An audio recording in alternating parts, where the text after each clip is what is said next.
We're actually on the roof at Houston-Tillotson University, and check this out. It's really cool to see. They actually just recently installed about 736 of these solar panels on 3 different rooftops on campus. There's 2 residence halls and then the library as well, getting something like this. But you know, it's really not just the college that's working towards sustainability. The city of Austin, they're also demonstrating a big commitment to their solar power. But now the question that they're going to be debating tomorrow, how much solar power should Austin Energy buy? So now back in December, you might remember council called for purchasing 600 megawatts of solar power by 2017 if available and affordable.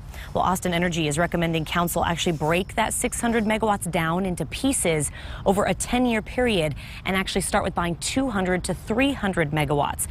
What this all comes down to, of course, money, the price tag. Solar prices could end up going down over the next few years, so it might be more cost efficient to spread out the purchases. Others argue waiting could end up costing more in other areas.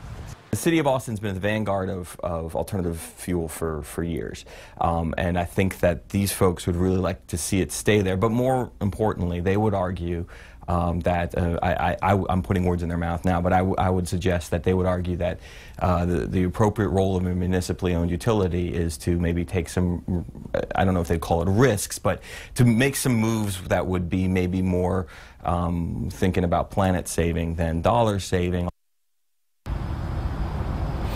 All right, so we talk about how much this might cost the city. What is it going to cost you? That's where Austin Energy says is projecting that the typical residential ratepayer could pay an additional $3 to $7 a year for the first 200 to 300 megawatts of solar power. If they were going to purchase the full 600 megawatts, it could be as much as $15 to $19 a year for the ratepayers. So something we're obviously going to keep our eye on as this decision could come down tomorrow. For now, we are live in East Austin. Alicia Inns, KXAN News.